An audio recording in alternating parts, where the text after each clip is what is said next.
हमारे चैनल को सब्सक्राइब करें और बेल आइकन दबाएं।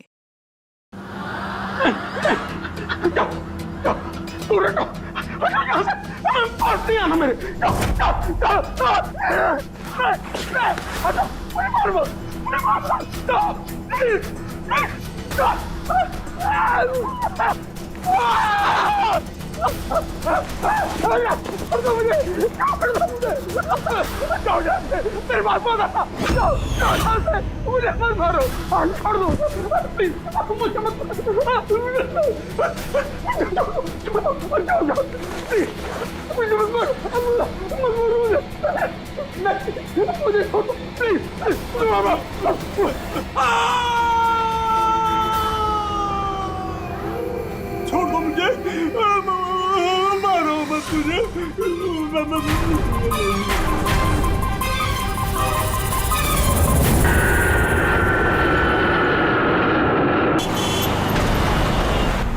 थोड़ा जल्दी चलाओ।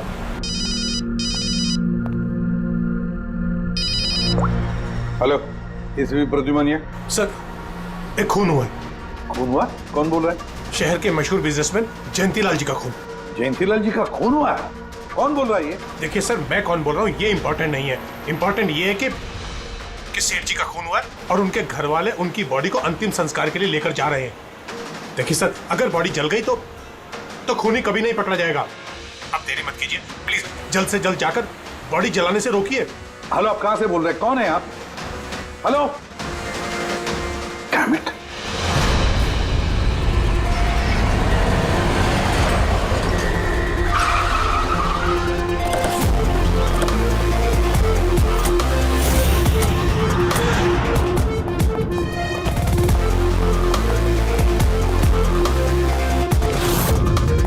अरे कौन है आप लोग? ऐसे कैसे घर में अंदर आ रहे हैं? हम लोग सीआईडी से हैं। घर के सारे लोग कहाँ हैं? सर वो लोग तो साहब की बॉडी लेकर शमशान घाट गए हैं। शमशान घाट गए?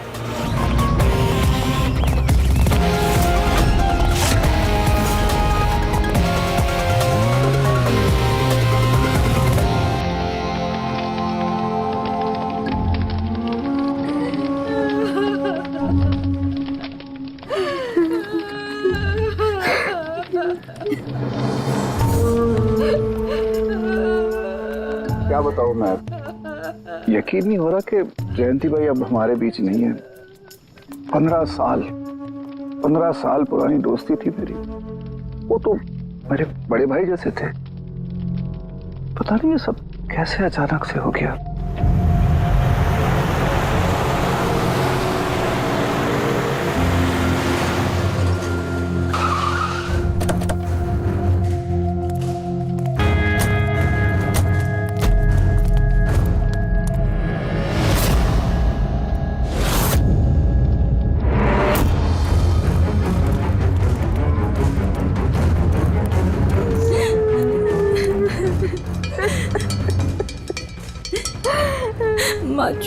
एक्सक्यूज मी,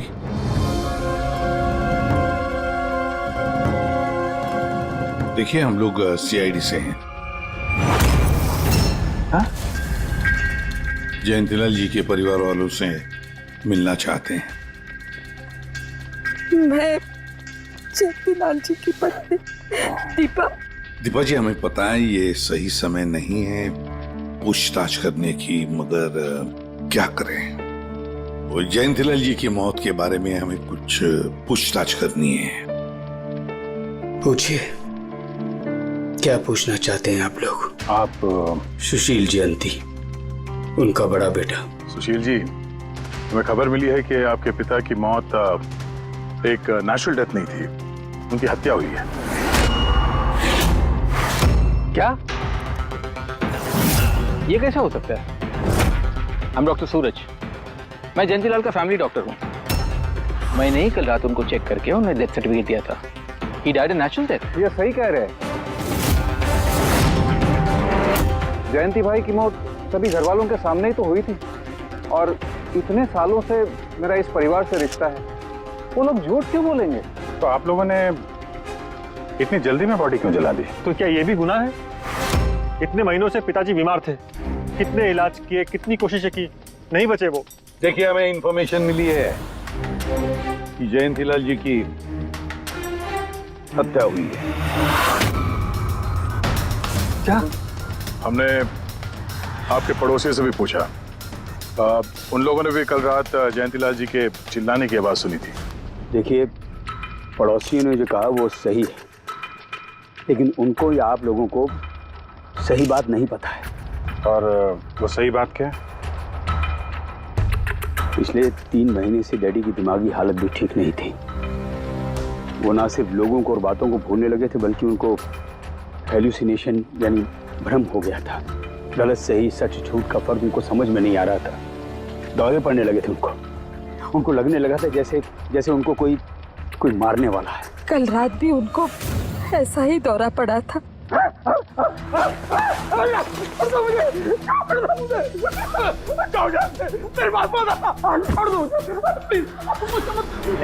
शांत, कूल। इंजेक्शन गई। Fast, come fast. डैडी, शांत, रिलैक्स। कुछ नहीं होगा। पापा संभालो क्या? अरे ये क्या कर रहे हो? बच्चों की तरह क्यों जिद कर रहे हो? सुशील जी, उनका स्लीव ऊपर करो। मुझे मारो। बस।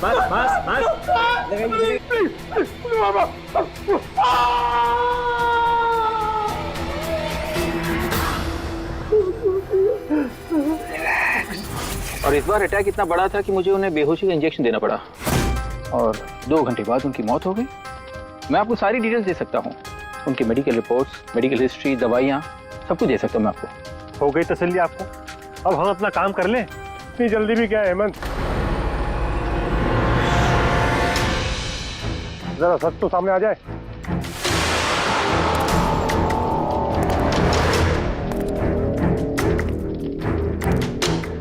आप? सर, मेरा नाम मोहन, मैं जयंतीलाल जी का वकील। मैंने आपको फोन किया था सर। मोहन जी, आपको ऐसा क्यों लगता है कि जयंतीलाल जी की हत्या हुई है? मेरे शक की वजह है उनकी वसीयत। लेकिन ऐसा क्या है इस वसीयत में? सब कुछ, कि उनकी जायदाद में से किसको कितना हिस्सा मिलेगा। उससे क्या फर्क पड़ता है? हम सब एक फैमिली हैं, किसी को छोटा किसी को बड़ा शेयर मिलेगा, यही ना? दैट्स ओके, कोई फर्क नहीं पड़ता है। अगर जयंतीलाल जी की मौत नेचुरल ना होकर मर्डर साबित हुई तो आप में से किसी को भी उनकी जायदाद का कोई हिस्सा नहीं मिलेगा। Nothing at all. ऐसे कैसे हो सकता है? मुझे बराबर याद है कि 1 साल पहले उन्होंने मेरी सलाह लेकर ही ये वसीयत बनाई थी, और उसमें तो ऐसा कुछ भी नहीं लिखा था। दीपा जी, 3 महीना पहले उन्होंने नई वसीयत बनवाई थी। ये क्या बोल रहे हैं आप? ये कैसे हो सकता है? ये सब कुछ बकवास है। अरे पिताजी आपको कब मिले? आप तो 3 महीने से हमारे घर पे आए नहीं, और पिताजी भी 3 महीने से घर के बाहर निकले ही नहीं। तो फिर? हेमंत, वो खुद मेरे ऑफिस में आए थे 3 महीना पहले। मैं अब जिंदा नहीं रहूंगा। आप क्या कह रहे हैं सर? कोई मेरी जान लेना चाहता है, मुझे मार डालेगा। सर, कैसी बात कर रहे हैं आप? कौन है जो आपको मारना चाहता है? कोई अपना, मेरे परिवार के सदस्यों में कोई है। मुझे पूरा यकीन है कि मैं अब चंद दिनों का मेहमान हूं। सर, कौन है वो? कहा ना, कोई अपना। क्या सोच रहे हो? पुलिस के पास जाऊं? यही कहना चाहते हो? सर, मैं पुलिस को खबर करूं? नहीं, पुलिस वाले भी अब मुझे पागल समझेंगे। तुम मेरा एक काम करो मोहन, मेरा वसीयतनामा बदल डालो। अगर मेरी मौत हो जाती है और मौत के बाद ये साबित होता है कि उसका कारण मेरा परिवार है, तो मेरा बिजनेस, मेरा पैसा, मेरा कुछ भी परिवार के किसी भी सदस्य के नाम नहीं होगा। सर, अगर परिवार के सदस्य को नहीं मिलेगा तो किसको मिलेगा?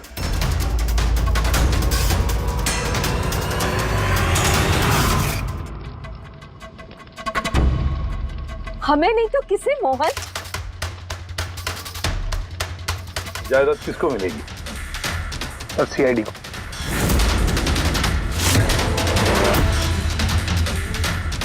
क्या बकवास कर रहे हैं आप?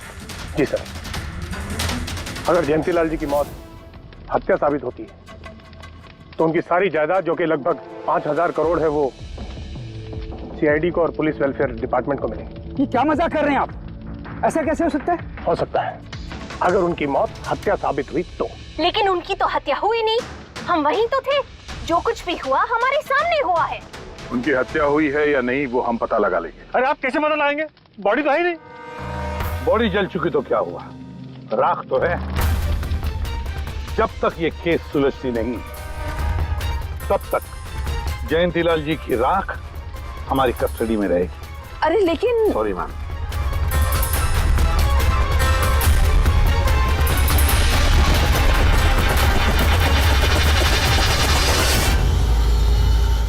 मोहन जी, सर जरा बताइए, क्या जयंतीलाल जी ने खुद आपसे कहा था कि उनके परिवार वालों में से कोई है जो उनकी जान लेना चाहता है? जी सर। क्यों? सर वजह तो पता नहीं, लेकिन उनको लगता था कि उनके घर वाले पैसों के लिए उनकी जान लेना चाहते हैं सर। बेटों से वो खुश भी नहीं थे। वो चाहते थे कि हेमंत और सुशील उनके साथ बिजनेस में हाथ बटाएं, उनके साथ बिजनेस करें, लेकिन ऐसा हुआ नहीं सर। ऐसा क्या हुआ? सर दोनों ने अपना अलग अलग बिजनेस शुरू किया, लेकिन उसे भी चला नहीं पाए। और हेमंत सर, वो तो एक नंबर का अय्याश निकला। उसने सेठ जी के सारे पैसे उड़ा दिए। सर बाप बेटे में हमेशा खटर पटर चलती रहती थी, कभी बनी नहीं बाप बेटे में। बनती नहीं थी, मगर हम बाप बेटे तो थे। मुझे पैसों की बहुत जरूरत थी, लेकिन इसका ये मतलब थोड़ी है कि मैं अपने पिता को ही मार दूंगा। मार भी सकते हो। आखिरकार दुनिया में आधे से ज्यादा गुनाह तो पैसों के लिए ही होते हैं। फिर तो सुशील भैया की वजह मुझसे बड़ी थी। उनका पिछला बिजनेस उन्होंने घाटे में बंद किया और अभी जो है वो नुकसान में चल रहा है। सर मार्केट का बहुत पैसा है उनके ऊपर, और डैडी भी इस बार सुशील भैया की मदद करने के लिए रेडी नहीं थे। सर मैं मानता हूं कि डैडी नाराज थे, नहीं दे रहे थे मुझे पैसे, पर मुझे ये भी पता है कि वो मुझे और मेरे परिवार को मरने के लिए नहीं छोड़ सकते थे। खून में उनका। खून तो हो, इसीलिए पैसों के लिए अपनों का ही खून बहा दिया। सर एक आइडिया है। क्या है कि अब जो हुआ सो हुआ, उसको बदला तो नहीं जा सकता ना, लेकिन इस सिचुएशन से अपना फायदा जरूर निकाल सकते हैं। क्या मतलब? वो सर आप ये मामला सुलझा दीजिए।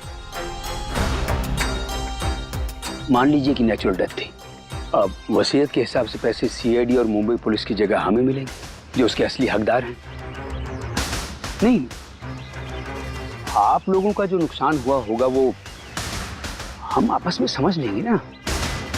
सुशील जी, हर आदमी एक जैसा नहीं होता, और दोबारा ऐसे बात करने की गलती नहीं करना, समझे? तुम अपनी दादाजी से बहुत करीब थी ना? दादाजी मुझे बहुत प्यार करते थे। हम दोनों बेस्ट फ्रेंड्स के जैसे थे, एक दूसरे से सारी बातें शेयर करते थे। कभी दादाजी ने तुमसे ये कहा था कि उनकी जान को खतरा है, कोई उन्हें मारना चाहता है, ऐसे कभी कुछ कहा था उन्होंने? उन्हें हर किसी से डर लगता था। दादाजी सिर्फ मेरे पे विश्वास करते थे, बाकी उन्हें सबसे डर लगता था। तो उन्हें लगता था कि कोई उन्हें मार देगा। चलो दादू, अब हम खाना खाएंगे। क्या ये? चलो चलो चलो चलो दादू। मुझे वो सब लोग इसमें जहर मिला के मुझे मारना चाहते हैं। कौन मारना चाहता है दादू आपको? वो सब लोग मिले हुए हैं, सब मेरे खिलाफ साजिश कर रहे हैं। तू भी मत खा, अरे फेंक दे, वरना तू भी मर जाएगी। दादू आप मेरा विश्वास करो, ये खाना मैंने अपने हाथों से बनाया, इसमें कुछ नहीं है, इसमें जहर भी नहीं, कुछ नहीं है। दादू आप मेरा विश्वास करो। देखो देखो देखो, मेरे हाथों में खा रही हूँ ना, देखो देखो, मुझे कुछ हुआ, मैंने अपने हाथों से बनाया। चलो दादू, चलो चलो चलो, खाओ खाओ खाओ खाओ। गुड दादू, गुड दादू। चलो एक और बाइट, जल्दी से जल्दी से जल्दी से जल्दी से एक और बाइट खाएंगे। अच्छा है ना दादू? गुड गुड, चलो मुझे चलो कितना प्यार करती है, तू मेरा कितना ख्याल रखती है। बाकी सब लोग मेरी दौलत के पीछे हैं, मुझे मार देंगे। दादू आपको कुछ नहीं होगा, आपका बहादुर बच्चा है ना इधर, मैं आपको कुछ नहीं होने दूंगी। देखो, अब तुम घर जाओ, जाओ, और देखो किसी भी चीज की जरूरत पड़े तो मुझे फोन करना, ठीक है? जाओ।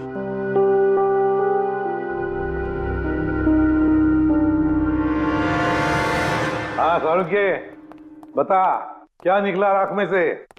बॉस, राख में से बड़ी जबरदस्त बात निकली है। हालांकि इस राख ने मुझे कम परेशान नहीं किया, लेकिन मैंने भी इसका मुंह खुलवा ही लिया, है ना? तो फिर बता दे यार। बताता हूं। तारिका। हाँ सर, हमने इस राख का स्पेक्ट्रोस्कोपी टेस्ट किया। फिर रिपोर्ट से बात साबित हो गई है बॉस कि जयंतीलाल की मौत नेचुरल नहीं है, जयंतीलाल को मारा ही गया। क्या कहा तुमने? जयंतीलाल की मौत नेचुरल डेथ नहीं थी? नहीं। कैसे सारंगे, कैसे मारा? लार्सनिक से।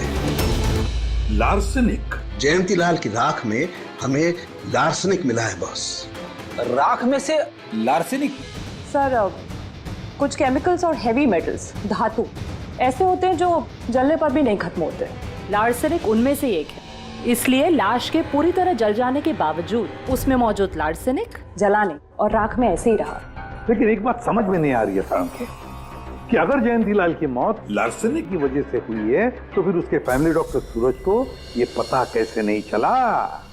पता कैसे नहीं चला? उसने नेचुरल डेथ का सर्टिफिकेट इश्यू किया ही कैसे और क्यों? बॉस, अगर लार्सनिक जैसा जहरीला केमिकल इंसान के शरीर में एक साथ बहुत ज्यादा मात्रा में पहुंचा दिया जाए तो इंसान की तुरंत मौत हो जाती है। लेकिन अगर यही जहर धीरे धीरे थोड़ी थोड़ी मात्रा में उसके शरीर में पहुंचाया जाए तो उसकी मौत एक साथ एकदम नहीं होती है। पहले उसकी याददाश्त जाती है, फिर उसे अजीब अजीब से सपने आने लगते हैं, उसे हेलुसिनेशन होने लगता है, भ्रम होने लगता है, फिर पागलपन के दौरे पड़ते हैं।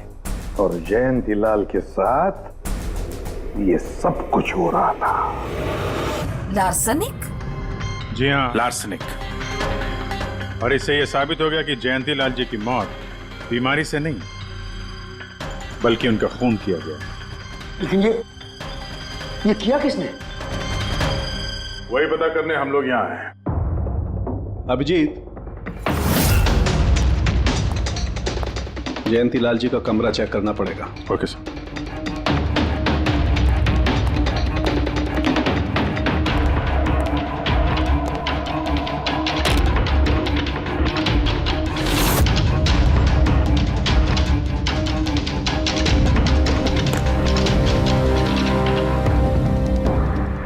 हम पे शक कर रहे हैं? आपने ऐसे सोच भी कैसे लिया कि हम लोगों में से कोई ऐसी घिनौनी हरकत कर सकता है?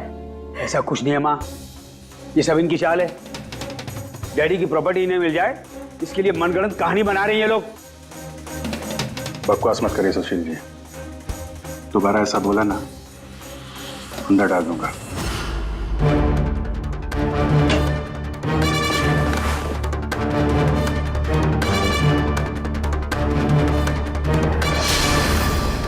आप धमकाकर हमें चुप करा सकते हैं लेकिन कुछ साबित नहीं कर सकते। एग्जैक्टली आप लोग ये सब कुछ इन 5,000 करोड़ के लालच में कर रहे हैं ना? बोल चुके आप लोग, अब बस सीआईडी को अपना काम करने दीजिए। क्या मजाक नहीं चल रहा है? एक आदमी का खून हुआ है, खून। तो आप सबकी भलाई इसी में है कि हमारे साथ कोऑपरेट करें। अच्छा, अब सीआईडी धमकाने भी लगी है। ये धमकी नहीं है, ये आशी बेटा, आशी क्या हो गया? आशी बेटा उठो। आशी आंखें खोलो, क्या हो गया तुम्हें? आशी बेटा क्या हो गया? अरे जरा देखो इसे भी, क्या हो गया मेरी बच्ची को? आशी क्या हुआ? आंखें खोलो हो गया। आशी बेटा,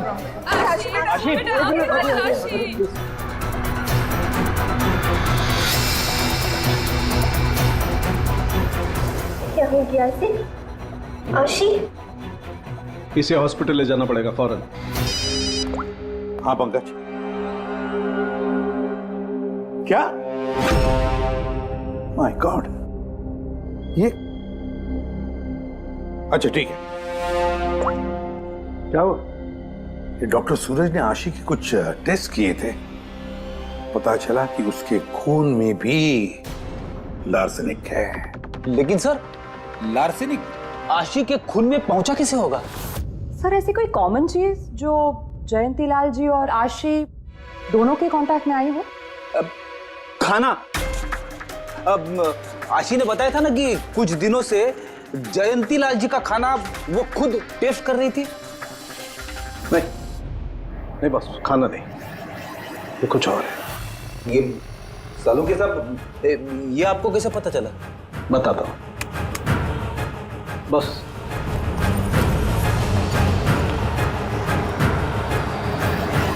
ये है वो बाल जो हमें जयंतीलाल के हेयर ब्रश में से मिला है। अब लार्सेनिक तो अधिकतर नाखूनों में और बालों में ही जमा होता है, तो जब हमने इस बाल के छोटे छोटे टुकड़े करके एनालिसिस किया तो रिजल्ट आया ये।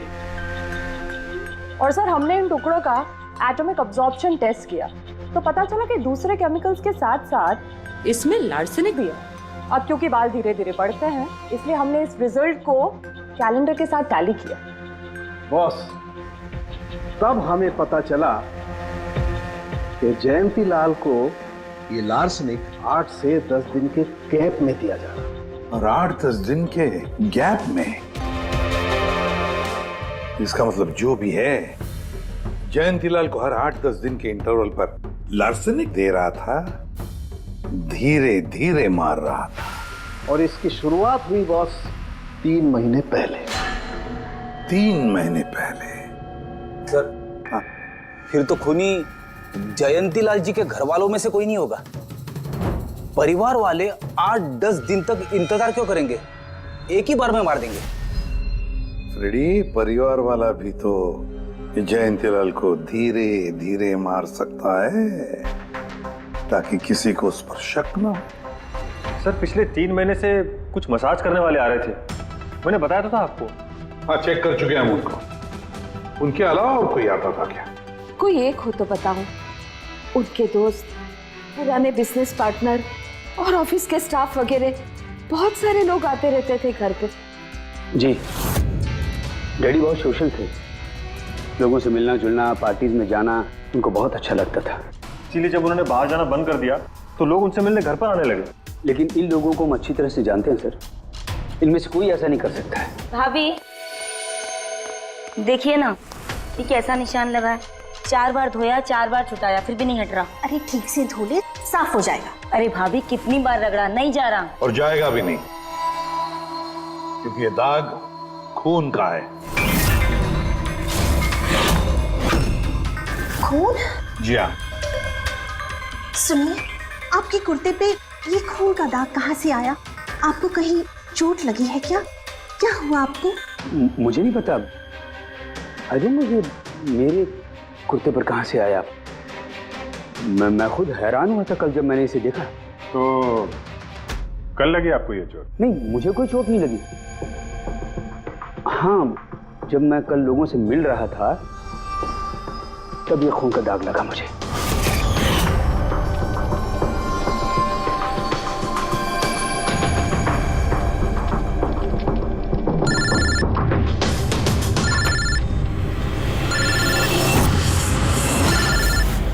बिना चोट खून के धब्बे, अजीब बात है।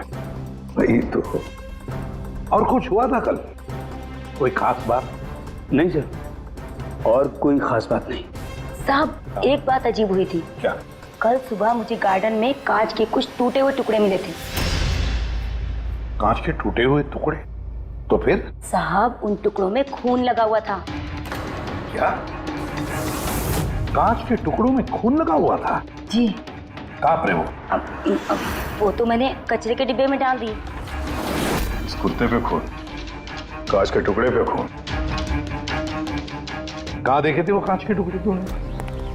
ये देखिए, यहाँ पर मिले थे मुझे कांच के टुकड़े। यहाँ पर? जी।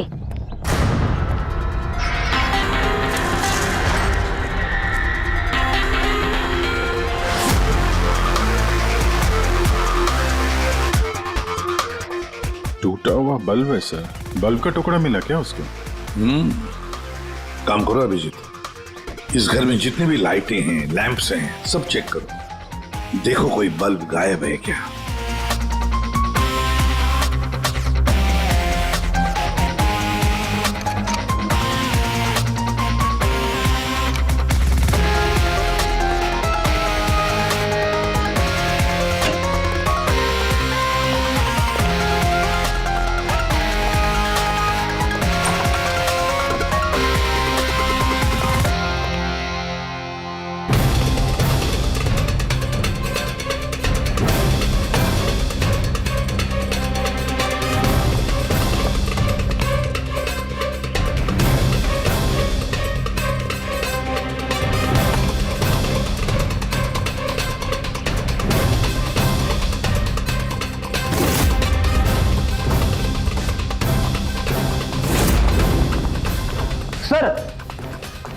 सब जगह देख लिया, कांच का टूटा हुआ सामान कहीं पे भी नहीं है।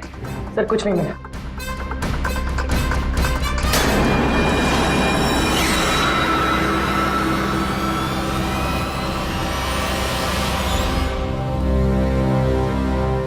सर!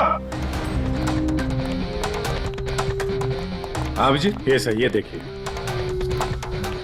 यहां का बल्ब गायब है।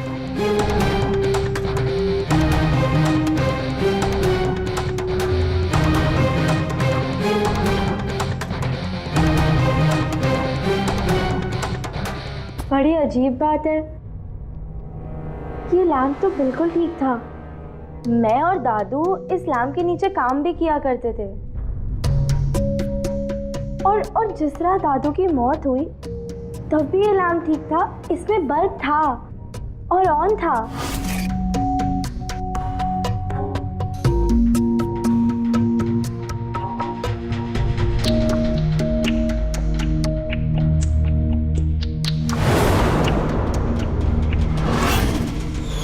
तो फिर इस लैंप से बल्ब अचानक गायब कैसे हो गया? क्या कविता? नहीं साहब, मुझे कुछ नहीं मालूम। ये बल्ब कैसे गायब हुआ, किसने निकाला, मैं कुछ नहीं जानती। लेकिन सर, ये बल्ब कोई गायब करेगा क्यों? सर, इस बल्ब का और इस लैंप का कुछ ना कुछ तो लेना देना है इस केस में।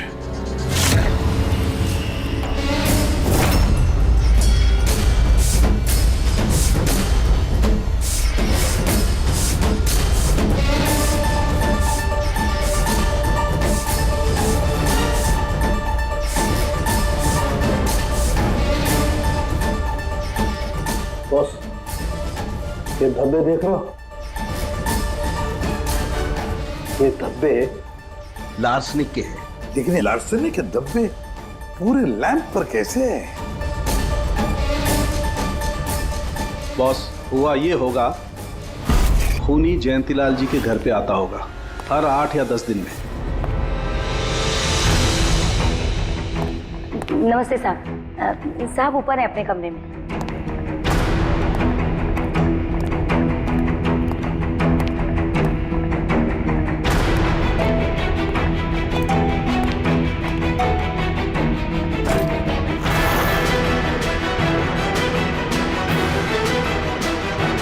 और चुपके से जयंतीलाल के टेबल लैंप पे लार्सनिक छिड़कता होगा।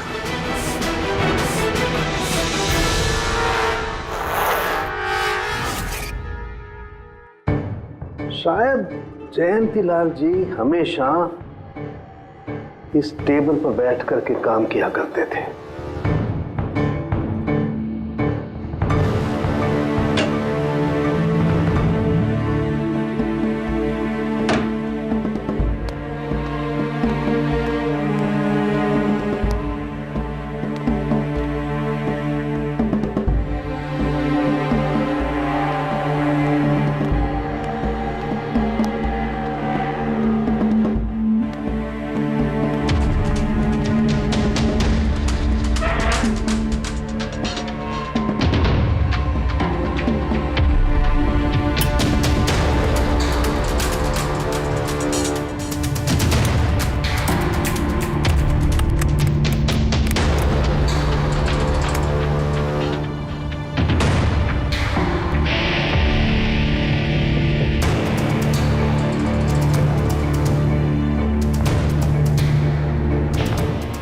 और जैसे ही ये बल्ब गर्म होता था, लार्सनिक धीरे धीरे फैलकर जयंतीलाल जी की सांसों में घुल जाता था।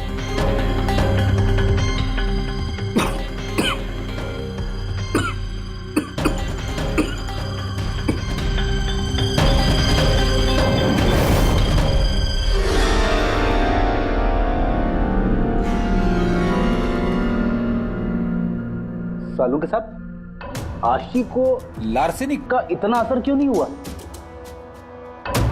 उसे लार्सनिक का इतना असर इसलिए नहीं हुआ फ्रेडी, क्योंकि वो यहाँ हमेशा नहीं रहती थी, कभी कभी आती थी अपने दादाजी के पास। यार ये जो भी कोई है, इस जयंतीलाल के और घर वालों के करीब का ही कोई है, इसलिए वो जयंतीलाल के मौत के वक्त यहाँ मौजूद था, और मौत होने के बाद में सबूत मिटाने के लिए उसने उस लैंप में से वो बल्ब निकालकर अपने जेब में रख दिया होगा, और फिर सभी घर वालों से मिलते वक्त सुशील जी को भी अपने गले लगा लिया। जैसे सुशील को उसने गले लगा लिया, उसके जेब में जो उसने बल्ब छुपा के रखा होगा वो फूट गया, जिसकी वजह से उसके कमर में जख्म भी हुई, और उस जख्म से जो लहू निकला, जो खून निकला, वो सुशील के कपड़ों पर आया। मतलब सर, खूनी घर वालों में से कोई होगा? नहीं फ्रेडी, घर वाला तो नहीं लगता, और घर वाला होता तो बस जेब में रख के थोड़ी ना घूमता। ये तो कोई ऐसा आदमी है जिसके पास वही एक मौका था सबूत मिटाने का, वो चंद मिनट। घर वाला तो कभी भी निकाल लेता। सर उस दिन तो कितने लोग आए थे यहाँ, खूनी का पता कैसे चलेगा? सर उस दिन मीडिया के लोग भी आए थे, कौन आया कौन गया ये सब रिकॉर्ड तो किया ही होगा उन लोगों ने। तो चलो देख लेते हैं किस किस ने सुशील जी को गले लगाया था।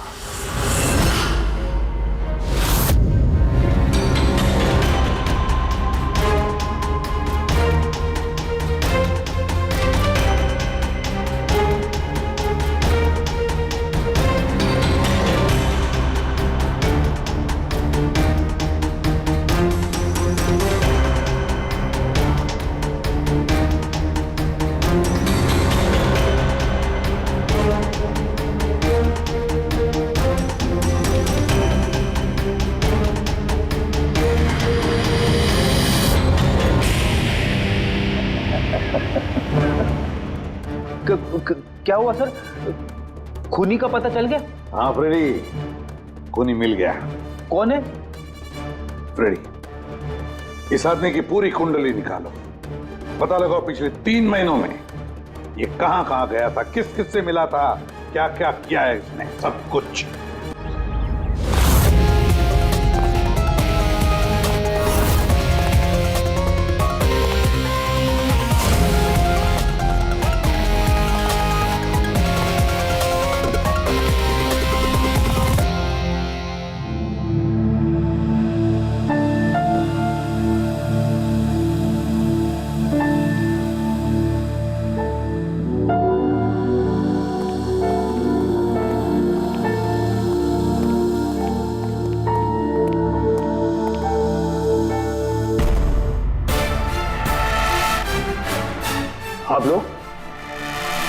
आप लोग फिर यहाँ हैं? खूनी का तो पता चला नहीं होगा, कुछ छानबीन रहेगी होगी। नहीं नहीं सुशील जी, कोई छानबीन नहीं बची है, खूनी का पता चल गया है, और खूनी अभी इसी वक्त यहां हम सब के बीच मौजूद है। क्या? कौन है वो?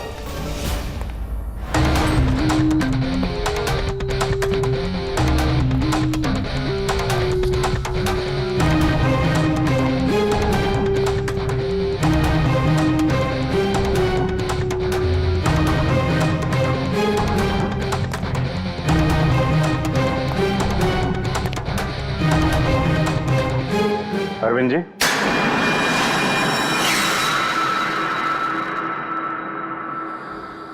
जरा उठेंगे आप? मैंने क्या किया? अरविंद जी, आपने क्या किया इसका तो पता हमने लगा ही लिया है।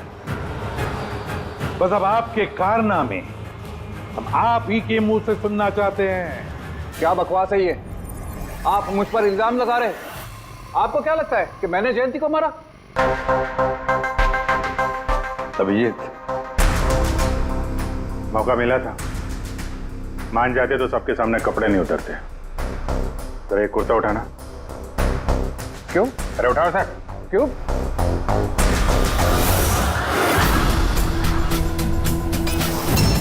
क्या है ये? निशान कैसा है? हाँ? कौन सी भाषा बोल रहे हो तुम? हिंदी में बोलो, हिंदी में। मातृभाषा है हमारी। भूल गए क्या? याद दिलाओ। हाँ? नहीं सर,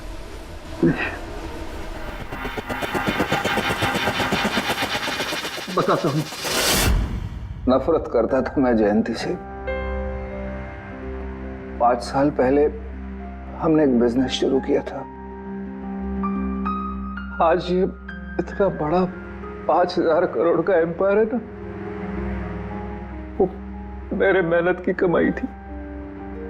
मैंने अपनी जिंदगी की सारी जमा पूंजी इस बिजनेस पे लगाई थी, पर जयंती की नीयत में खोट थी।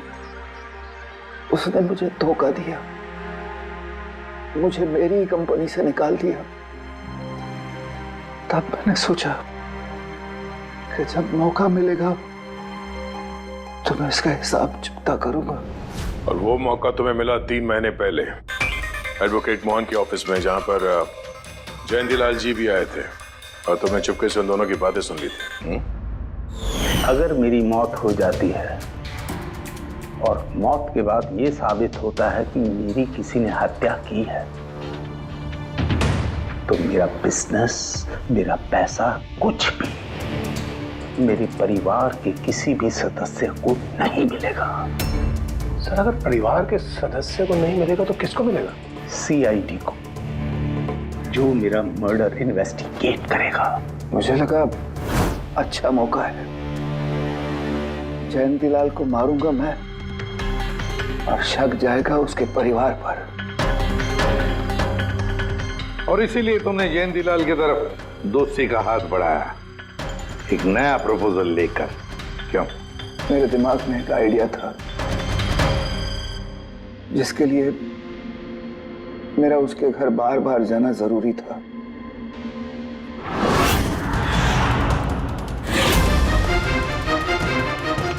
साहब ऊपर है अपने कमरे में।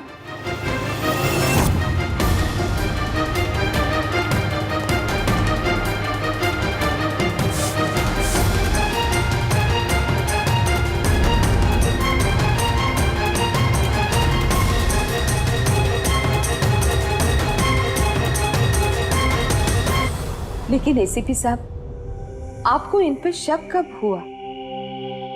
दीपा जी, जयंतीलाल जी की अंत्येष्टि के दिन जो मीडिया कवरेज हुआ था, जो मीडिया वालों ने वीडियो फुटेज लिया था, उसकी मदद से जयंतीलाल जी के अंत्येष्टि के दिन घर के बाहर जो इन्होंने कुर्ता पहना था, शमशान भूमि पर वो कुर्ता बदल दिया गया था, क्योंकि उस पर खून जो लगा हुआ था।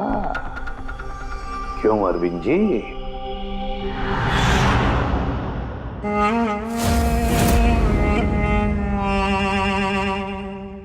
अरविंद जी, बदले की आग में तुमने जयंतीलाल का खून कर दिया। क्या मिला तुम्हें? कैसा सुख मिला? गलत किया तुमने, गलत किया। रेडी?